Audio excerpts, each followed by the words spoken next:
Hello, Hornets, and welcome. Today I'm going to be going over the pretest for the Quizzle number 4 for the CP Calculus. This can be very helpful for individuals who are also struggling with using their calculator to find equations of tangent lines or to find derivatives. So let's go ahead and begin, please. So starting off, we have our first question. Given f of x equals 2 cosine cubed of 9e to the 2x minus 7x. And we are trying to find the derivative at a specific value, 0.479. So the way we want to do this is we want to start by putting the equation into the calculator. So I'm just going to do that real quickly.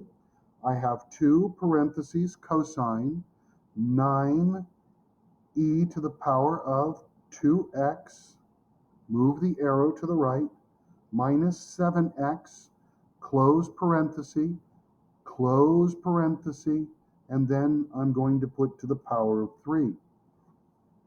I now have my equation of the line or the curve, and I now want to go to the home screen. Let's just clear that out, and we're going to hit Math 8. Let me zoom in on this a little bit clearer. So we're looking at Math 8. X is the variable. We hit alpha trace. If you don't have alpha trace, which gives you the y1, you're going to have to hit let's get back to it, varies, vars, y varies, function y1. Once again, that's the vars button right down here, followed by y varies, moving to the right, followed by function, followed by y1. And the value is at 0.479, followed by enter. And this is our derivative at 0.479 on the graph of the f of x. That's what we're looking for. That is our first answer. Going to number 2. We are trying to find, let me now zoom out a little bit so you can see what we're looking at. We're trying to find the first time that our function f of x has a derivative that's 0. So we want to start by putting this into our calculator. So let's just see this as sine ln x, followed by sine 3e to the power of 0.526x. Move your arrow and close parenthesis. And then I'm going to go to the next line. In the next line, I want to put Math 8. Math 8 will allow me to graph the derivative in terms of x for the function y1 over all x values. So you need to make sure you have an x. And then you're going to want to turn off the original function. Because we are talking about the smallest 0 possible, make sure your Windows isn't negative 10 to 10. You need to be a little bit more reasonable, like 0 to 1. If it's outside of that, we can always change our parameters. We then follow with zoom 0 to get the best graph possible. Now we can clearly see that first 0 that we're going to be looking for. It's right there. You have to wait until this finishes graphing. And now I can go to second trace. 0 is 2. And we need to be above to the left and below to the right. Be careful, it goes quick. So I am currently above and to the left, hit enter. Below and to the right, hit enter, followed by enter. And the value is 0.0081969. That is what we are looking for. In number 3, what we're trying to do is find the derivative using the chain rule. So this is now something we have to do by hand. So think about it as u to the 5th power.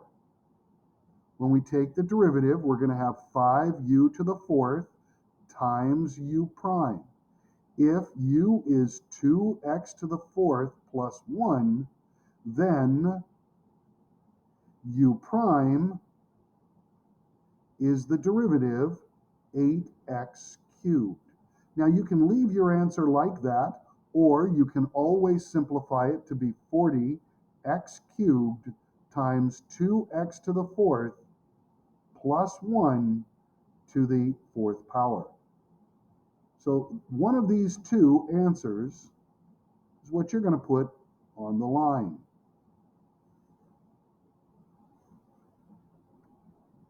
Once again, let's just double check.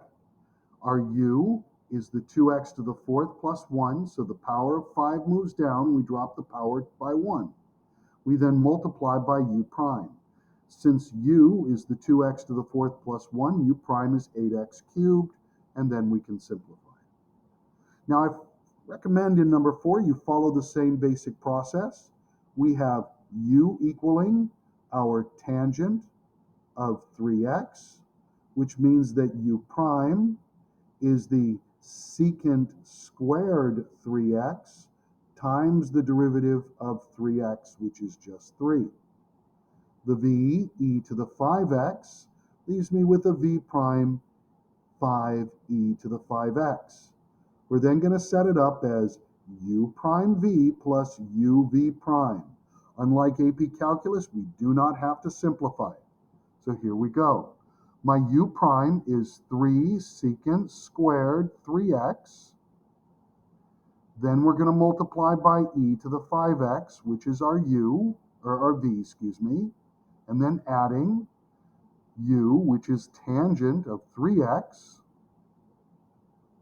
times 5e to the 5x. Now, this is a reasonable answer.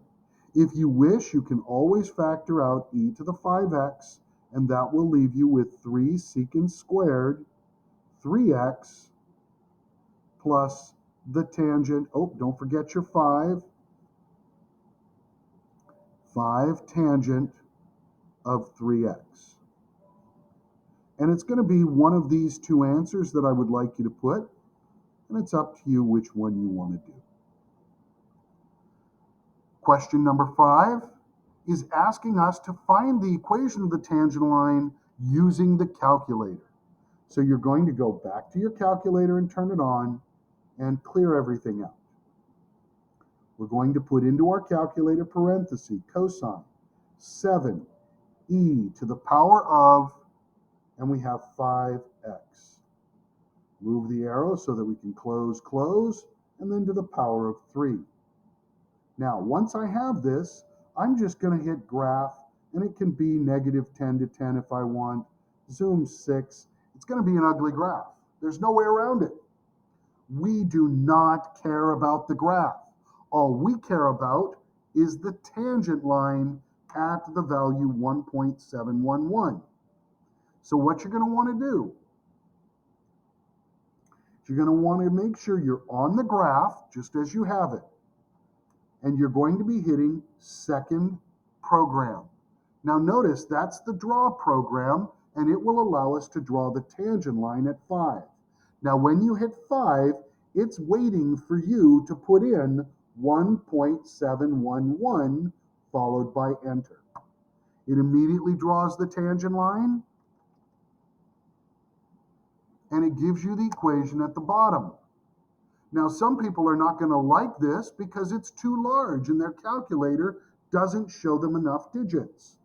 When that happens, hit mode and change it from float to 4 decimals. Then go back to your graph, hit second program again, followed by 5, 1.711, enter. And now you'll notice the tangent line can be written as 410.393x minus 701.347 or 0.348. That's the answer. And we move on to number 6. Now you'll notice number 6 is a derivative. Let me make sure that we can see it clearly.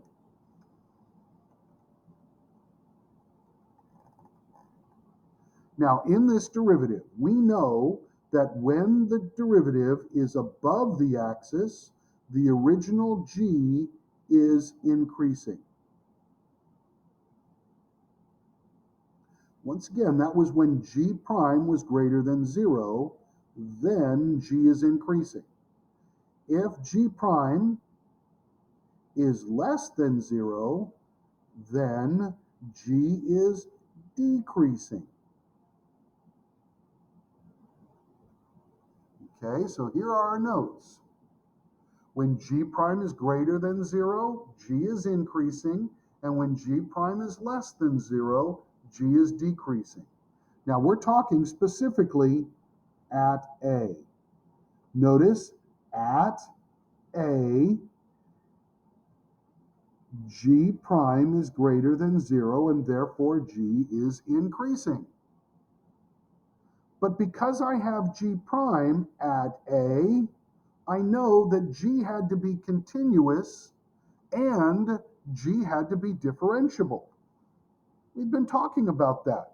In order to have a derivative, you have to be continuous and smooth. So as a result, I can look at this graph and I can say, well, I know that at A, g prime is greater than 0, and therefore g is increasing.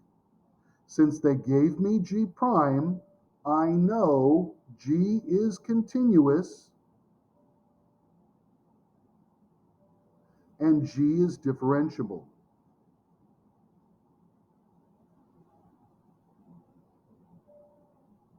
So we then go and we look and we see, what are they telling me?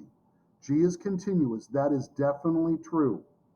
G is not differentiable or non-differentiable. That is false. According to having g prime, we know that g had to be differentiable all across the domain. G is decreasing. No. At A, g was increasing. So this was also false. We now can see that the only possible answer is A, only one. This concludes part 1 of our pretest number 4 that will be attached into the Google Classroom. Once again, this was part 1 of the pretest. Thank you very much, and I will be posting part 2 immediately right below. Thank you. Bye-bye.